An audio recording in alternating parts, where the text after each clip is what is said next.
Allahumma salli ala sayyidina Muhammad. Allahumma salli ala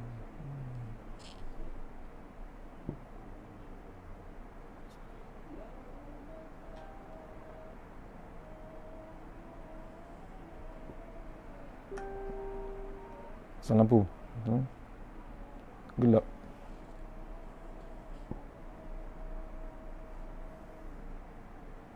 Okey.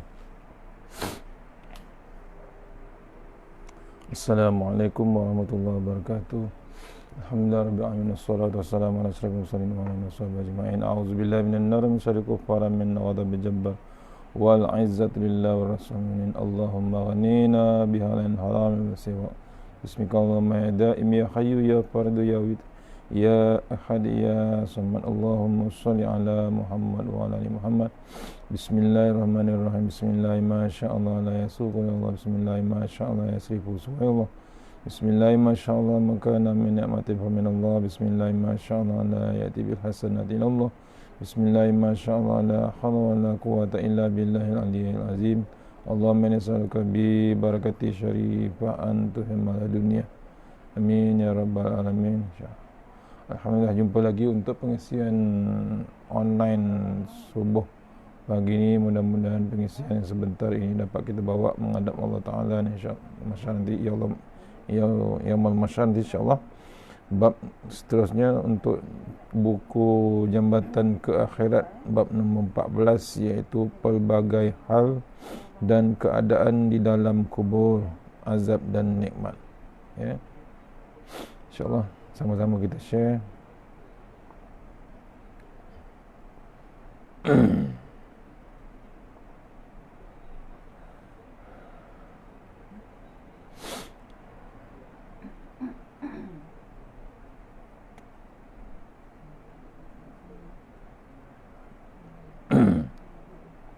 A'udzubillahi minasyaitonirrajim. Bismillahirrahmanirrahim. Pelbagai hal dan keadaan di dalam kubur, yakni azab dan nikmat, insya-Allah. Mengenai azab kubur, janganlah ia dipandang ringan. Ia adalah perkara besar, perkara menggerunkan. Bukan hanya kita yang wajib gerun, malahan para nabi, khasnya nabi kita Sayyidina Muhammad sallallahu alaihi wasallam juga adalah amat menggeruni. Diceritakan dalam penggalan pertama ni, azab kubur jangan dipandang remeh atau ringan. Ia adalah perkara paling besar, perkara yang menggerunkan. Menggerunkan ini menakutkan, membimbangkan apa benda yang kita nak menjawab, apa benda yang kita nak hadapi. Suasananya amat menggerunkan. Bukan hanya kita yang wajib gerun, malahan para nabi khasnya, nabi pun gerun. Yang paling hebat nabi kita, Nabi Muhammad sallallahu alaihi wasallam, Sayyidina Muhammad sallallahu alaihi wasallam amat menggeruni bab azab kubur. Tu yang kita minta tiap-tiap pagi, ya. Nak mengelakkan daripada azab kubur, salah satunya kita minta sekarang juga, Allahumma htim lana bi husni khatimah wa la tahtim alaina bi su'il khatimah. Hujung sebelum masuk ke kubur tu kita minta hujung hidup kita, bab kematian kita, sebelum matinya kita minta, ya, minta jauh daripada seksa kubur.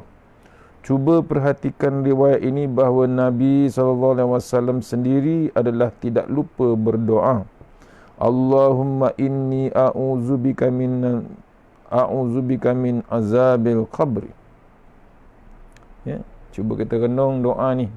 Kalau bukan renung, kita amalkan.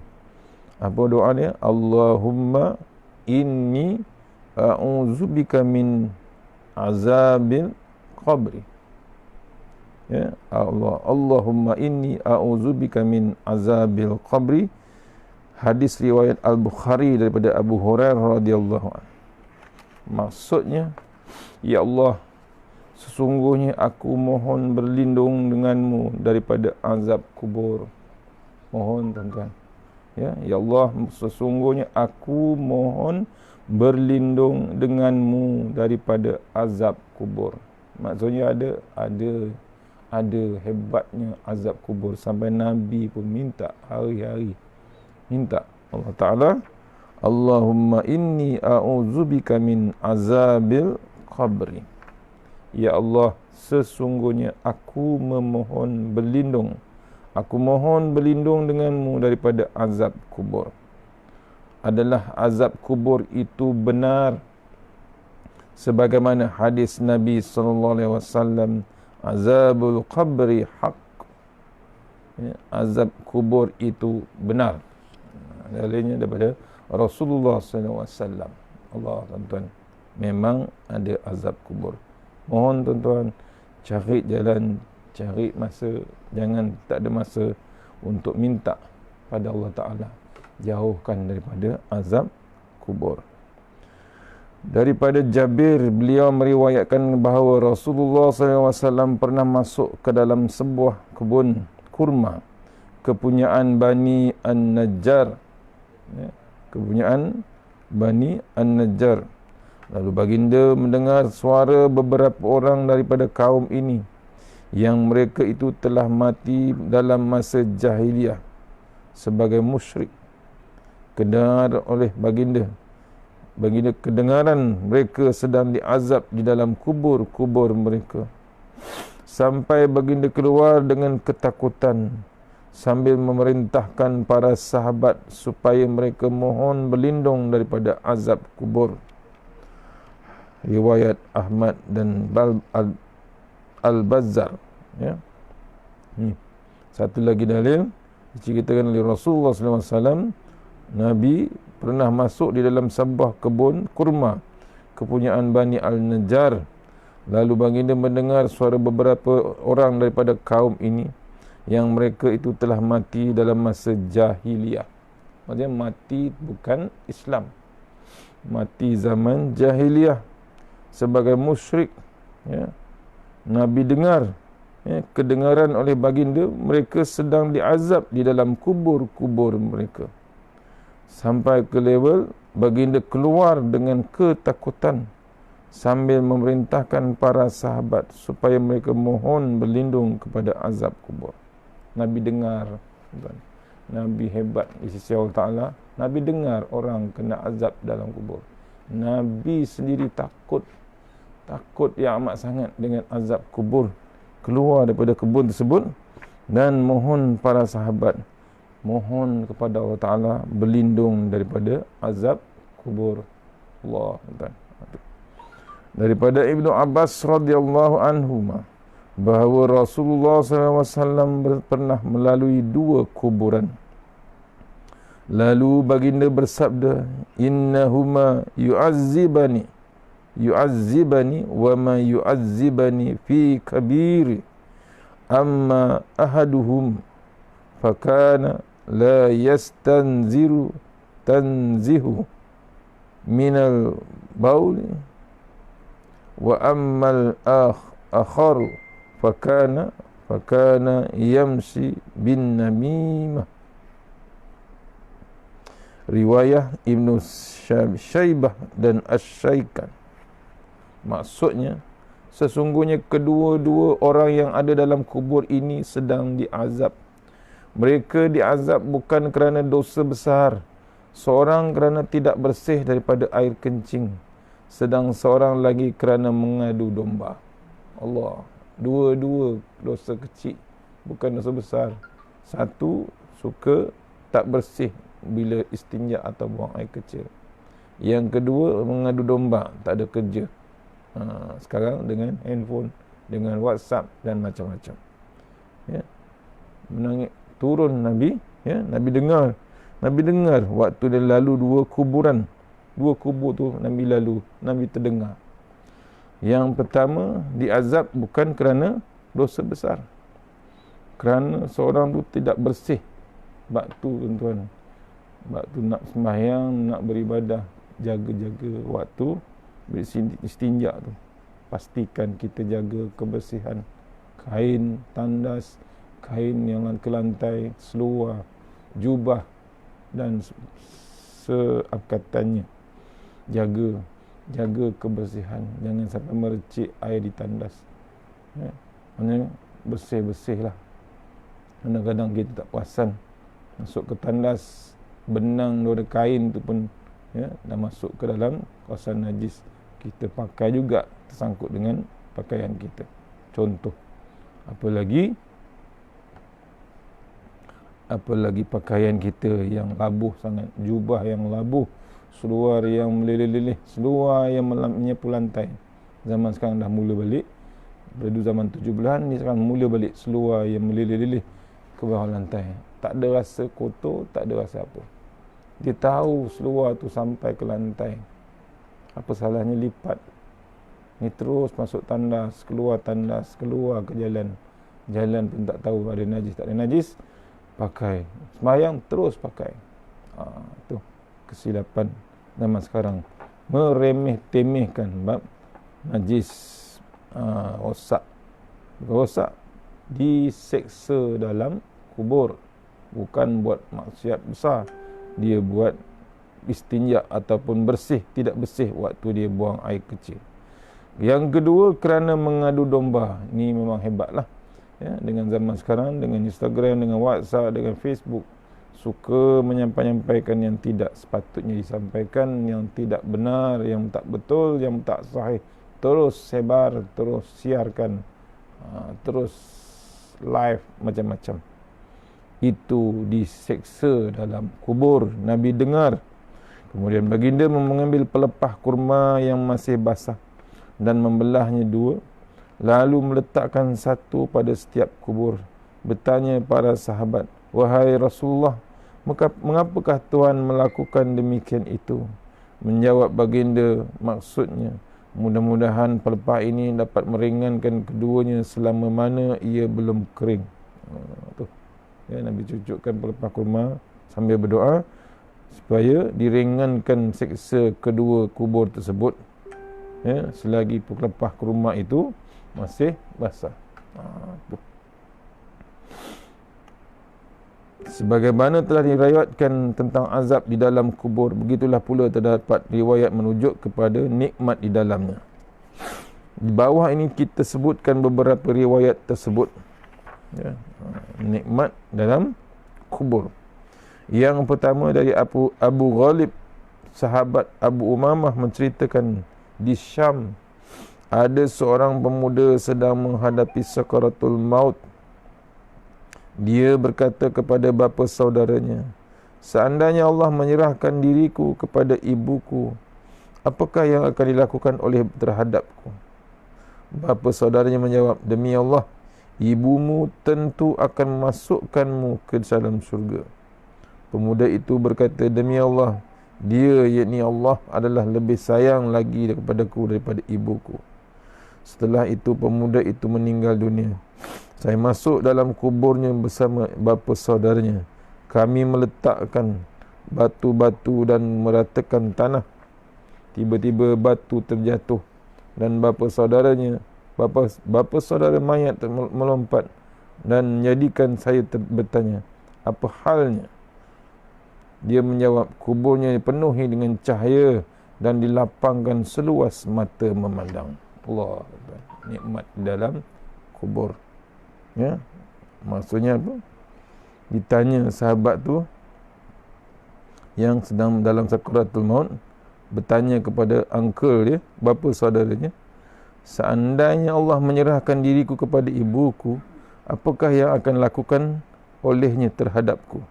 Bapa saudaranya menjawab, "Demi Allah, ibumu tentu akan memasukkanmu ke dalam syurga." Maksudnya, redha ibu kita terlalu hebat. Bila keredaan ibu dan ayah kita terlalu hebat, Allah tak ada masalah. Allah Subhanahu Wa Taala tak ada masalah. Dia campakkan kita ke dalam syurga. Sebab tu pentingnya keredaan kedua orang tua kita. Ini yang dimasukkan dia ke dalam syurga. Apa jawapan uncle-nya? "Demi Allah, dia, Allah adalah lebih sayang lagi kepadaku daripada ibuku." Maksudnya Allah tu, kita ingatkan ibu kita yang sayang sangat kita. tapi Allah lagi sayang. Tu. Ya. Kita ingat kita ada malaikat lagi dekat kita, malaikat maut dekat kita, tapi Allah lagi dekat. Tu yang hebat. Setelah tu dia pun meninggal ni, masuk dalam kubur bersama bapanya sambil menguruskan jenazah. Tiba-tiba satu daripada batu yang disusun tu jatuh dan bapa saudara yang meninggal tersebut melompat dan menjadikan dia bertanya, apa halnya? Dibukanya, ditengok kuburnya dipenuhi dengan cahaya, dilapangkan seluas mata memandang. Nampak dengan mata kepala sendiri oleh uncle dia, kubur anak saudaranya itu bercahaya. Kedua, nikmat dalam kubur daripada Al-Mughirah bin Habib menceritakan bahawa Abdullah bin Ghalib Ad-Dani telah terbunuh sebagai syahid dalam peperangan. Masa dikebumikan, orang ramai mencium bau kasturi dari dalam kuburnya. Salah seorang daripada saudaranya telah bermimpi melihatnya. Saudaranya itu bertanya, apakah yang sudah engkau buat? Jawabnya, sebaik-baik perbuatan. Tanya lagi saudaranya, ke mana pula kesudahanmu? Ke syurga, jawabnya. Dengan apakah engkau telah mencapainya? Tanya pula saudaranya. Dengan keyakinan yang sebaik-baiknya, sembahyang tahajud yang panjang dan rasa dahaga di siang hari, yakni dia berpuasa. Jawabnya. Tanya lagi saudaranya, bau wangi apa pula yang dapati daripada kuburanmu itu? Dijawab, itulah bau bacaan Al-Quran dan puasa. Allah, tuan. Ya. Dia mati syahid, ya. Terbunuh. Nama dia Abdullah bin Ghalib Ad-Dani. Terbunuh sebagai syahid dalam peperangan. Dikebumikan, ramai yang mencium bau kasturi daripada kuburnya.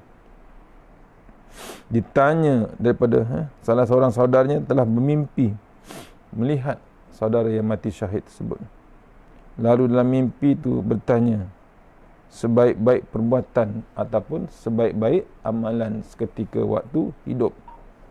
Samping dia mati syahid, dia dalam waktu dia hidup, dia masih lagi terbaik amalannya. Ditanya apa amalan, antara amalannya,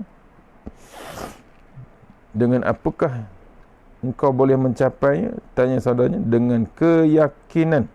Aduh, amalan yang paling hebat, yakin dengan Allah Subhanahu Wa Taala yang sebaik-baiknya. Antaranya sembahyang tahajud yang panjang. Allah, kita kadang-kadang 2 rakaat aja. Dia sembahyang tahajud yang panjang, tak tahu berapa rakaat. Tu. Kemudian rasa dahaga di siang hari. Siang pula berpuasa. Tu antara amalan yang hebat. Ya, sampai mati syahid, malam bertahajud, siang berpuasa. Ditanya lagi saudaranya, bau wangi apa pula yang dapati dalam kuburmu? Pasal kubur tu wangi sangat. Dijawabnya, itulah bau bacaan Al-Quran dan puasa. Allah, amalan hebat, puasa dan Al-Quran untuk capai level hebatnya kubur, hebatnya orang mati syahid. Nikmat yang kedua dalam kubur. Yang ketiga daripada Ali bin Abu Talib karamallahu wajah. Nabi SAW bersabda, maksudnya, barang siapa yang mengucapkan pada setiap hari 100 kali, La ilaha illallah hul malikul haqqul mubin. Ya, 100 kali. La ilaha illallah hul malikul haqqul mubin. Maka baginya adalah kesentosaan dari kefakiran, tenang tenteram dalam menghadapi kesunyian, kesuraman kubur serta dibukakan pintu syurga. Ya, hadis riwayat Al-Dailami Al-Khatib daripada Malik Abu Nuaim dan Ibnu Abdul Bar membaca zikir La ilaha illallah hul malikul haqqul mubin 100 kali. Dinyatakan oleh Rasulullah SAW, esok di dalam kubur ada baginya kesentosaan, kefakiran, ya, dari kefakiran. Sentosa dia aman-aman sangat di dalam liang lahat, tenang, tenteram dalam menghadapi kesunyian. Sunyi kubur, tuan-tuan. Senyap, sunyi, sepi, gelap, segelap-gelapnya. Tapi bila amalkan amalan ni, dinyatakan oleh Rasulullah SAW, ya, hilang bab kefakiran, dijadikan kesentosaan, kemudian tenteram, tenang menghadapi kesunyian.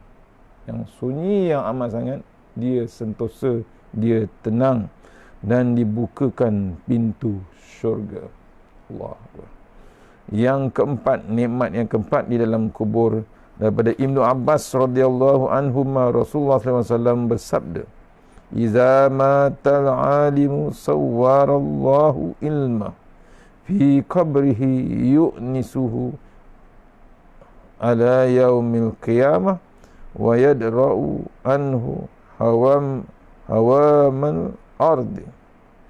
Jika meninggal, sabda Rasulullah SAW daripada Ibnu Abbas, jika meninggal dunia seorang alim, Allah akan paparkan ilmunya dalam kuburnya, dijinakkan hatinya, yakni senang sampai hari kiamat, dan selamat daripada binatang bumi.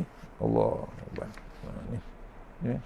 Bila orang alim, ya, bila orang dalam dunia ni, dia meninggal sebagai orang yang alim, ya, takut betul-betul dengan Allah Ta'ala, ya, yang selalu mengajar, yang selalu mengongsi atau share ilmunya, ya, dipaparkan ilmunya dalam kuburnya, yakni dengan dijinakkan hatinya, senang hatinya dalam lahat, dalam kubur tersebut sampai hari kiamat, dan dia selamat daripada binatang-binatang yang ada dalam tanah bumi waktu dia duduk, waktu dia baring dalam liang lahat. Macam-macam binatang ada dalam tanah, tuan-tuan. Lipan, kalajengking, semut, lipas dan macam-macam ular, semua ada dalam tanah. Bayangkan kita dalam liang lahat, apa perisai kita di dalam liang lahat. Ni antaranya amalan, ya, jangan kita sayang-sayang nak kongsi atau share ilmu. Yang kelima, nikmat kubur, daripada Ka'ab katanya bahawa Allah Azza wa Jalla telah mewahyukan kepada Rasulullah Nabi Musa alaihissalam dengan firman-Nya, "Pelajarilah kebaikan dan ajarkan ia kepada manusia, kerana sesungguhnya aku akan menerangi kubur orang-orang yang mengajar dan yang mempelajari ilmu, sehingga mereka tidak akan takut lagi dengan tempat, yakni kubur mereka sendiri." Dikeluarkan oleh Al-Imam Ahmad dalam Az-Zuhd, Ibnu Abdul Arbar dalam Al-Ilm. Allah memerintahkan Nabi Musa suruh mempelajari bab kebaikan dan mencari ilmu, ajarkan ia kepada manusia. Dah ada ilmu, ajarkan. Kemudian sesungguhnya Allah menerangi kubur orang-orang yang mengajar dan mempelajari ilmu, sehingga mereka tidak akan takut lagi dengan kubur mereka sendiri. Allah. Itu belajar tu penting, mengajar pun kena ajar juga. Tak boleh tangguh. Sebab tu Nabi selalu pesan, sampaikan walaupun satu ayat. Ni kita ada zaman canggih, zaman touchscreen, zaman internet, zaman maya. Tak boleh tangguh. Share. Ya, sekarang ada My Quran Time, ada dalam internet, kita share, ajak kerabat kita, ajak saudara-saudara kita untuk belajar yang hebat di sisi Allah Subhanahu Wa Taala. Yang ke-6, nikmat kubur. Yazid bin Harun berkata, Hisham bin Hasan mengkhabarkan kepada Wasil, pembantu Abu Uyainah daripada Umar bin Zahdan, daripada Abu Hamid bin Mahmud, katanya, aku pernah duduk berdekatan dengan Ibnu Abbas, lalu datang sekumpulan orang-orang menemui. Mereka berkata, kami pergi untuk menunaikan haji. Ada seorang daripada kami bila sampai ke Ash-Shafah, dia meninggal dunia. Maka kami pun menguruskan mayatnya kami menggali kubur. Ketika liang kubur selesai digali, tiba-tiba ada dipenuhi ular berwarna hitam. Maka kami pun membuat lubang lain. Tapi sebaik saja selesai, liang kubur itu dipenuhi pula dengan ular. Begitulah sehingga kali yang ketiga. Berkata Ibnu Abbas, itu adalah angkara dendam yang merasuki dirinya. Pergi dan kuburkanlah dia di salah satu lubang itu. Demi diriku yang ada di tangan Allah Subhanahu Wa Taala, sekiranya kamu menggali lubang yang lain di mana jua, nescaya kamu akan jumpa juga ular di dalam lubang itu. Mereka berkata, kami pun pergi mengebumikan di salah lubang yang telah digali. Kami kemudian menemui keluarganya sambil menyerahkan barang-barang miliknya. Kami juga bertanya kepada istrinya, apakah yang biasa dilakukan oleh suami puan? Istrinya menjawab, kebiasaannya ia menjual makanan dan mengambil sebahagian daripada makanan itu untuk keluarganya. Dia memotong-motong kelebihannya serta menyatukannya ke makanan yang ada.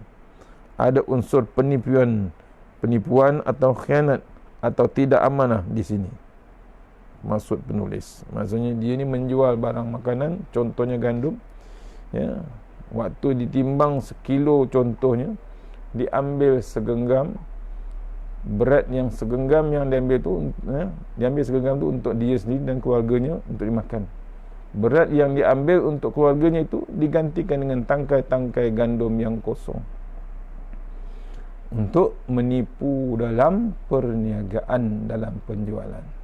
Allah hantar apa? Allah hantar ular hitam di dalam liang lahat, berniaga menipu, nak untung hebat. Ini menipu sikit aja, segenggam saja untuk makanan harian dia, digantikan dengan tangkai yang kosong. Allah hantar ular hitam, dalam satu riwayat lagi, ular sebesar leher unta ataupun sebesar liang lahat. Nak ke mana tuan-tuan kita? Niaga hebat, kadang-kadang kita ambil sikit untuk menipu, untuk meraihkan rasuah untuk dapatkan tender menjual, tender projek macam-macam. Nak jawab apa? Betul, nikmat dunia hebat, nikmat selesanya dunia, boleh pakai kereta mewah, boleh pakai rumah yang besar, dengan meniaga, menipu, walaupun sedikit tipuan tu, tapi terbabit semua, apalagi bab riba, apalagi bab yang diharam, yang diperangi Allah Ta'ala, yang dilaknat oleh Allah Ta'ala. Ini menipu sedikit saja dalam perniagaan. Cuba renung, yang meniaga buah-buahan, yang meniaga sayur, yang meniaga makanan, yang meniaga barang besar, korporat besar, tolong, ya, hati-hati. Ini salah satu dalil yang menyatakan menipu sedikit saja dalam perniagaan, Allah hantar ular. Bayangkan berapa banyak kita menipu, ya, orang-orang yang meniaga menipu dalam perniagaan. Begitulah dikutip di antara riwayat yang menggambarkan tentang azab dan nikmat kubur. Daripadanya dapatlah kita mengesan atau memahami apa-apa yang mungkin menyebabkan azab atau nikmat itu, yang berpunca daripada keadaan dan amalan si mati juga. Tu takat tukut pagi ni, hati-hati kita sebelum ke kubur, ya. Hari ni hari Jumaat, cepat-cepatlah kita bersiap-siap, ya. Jangan lupa bersedekah, jangan lupa infak, jangan lupa hebatnya bab selawat pada Rasulullah sallallahu alaihi wasallam. Jangan lupa dengan My Quran Time, adakan masa dengan Al-Quran. Jangan langsung tak ada masa. Besok Allah tak ada masa dengan kita. Kita akan jumpa, akan datang dengan bab yang ke-15, iaitu kaum etis dan zindik mengingkari nikmat dan azab kubur. Kita akan baca bab tu, insya-Allah. Kita jumpa lagi. Mana yang baik daripada Allah Subhanahu Wa Taala, yang lemah daripada saya sendiri. Sama-sama kita share, sama-sama kita kongsikan. Kita sudahi surah Al-Fatihah.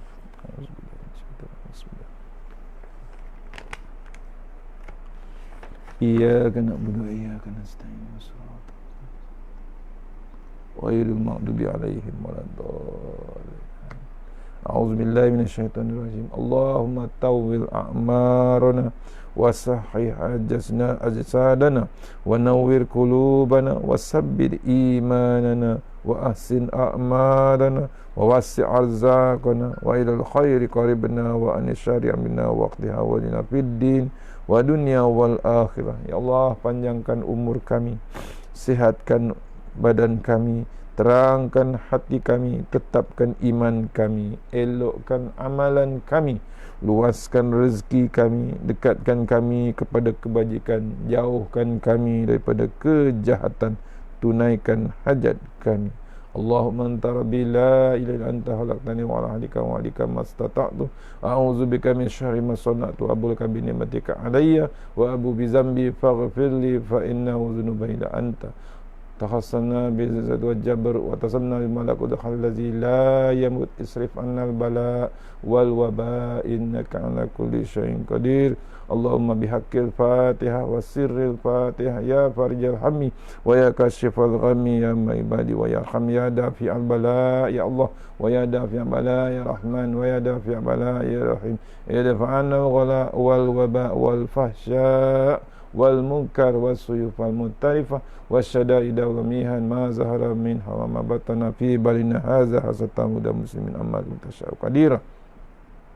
Bismillahirrahmanirrahim. Bismillah masyaallah la yasuqu Allah. Bismillah masyaallah la yasrifu Allah. Bismillah masyaallah man kana min ni'mati fa min Allah. Bismillah masyaallah la ya'ti bil hasanati ila Allah. Bismillah masyaallah la hawla wa la quwwata illa billahil aliyyil azim. Bismillahirrahmanirrahim. Bismillahirrahmanirrahim. Bismillahirrahmanirrahim. La yadurru ma ismihi azza. Bismillahil kafi. Bismillahil mu'afi. Bismillahirrahmanirrahim. La yadurru ma ismihi syai'un fil ard wa la fis samai wa samiu alim. Bismillah ala nafsi wa dini. Bismillah ala wa mali. Bismillah ala kulli syai'in a'tani rabbi.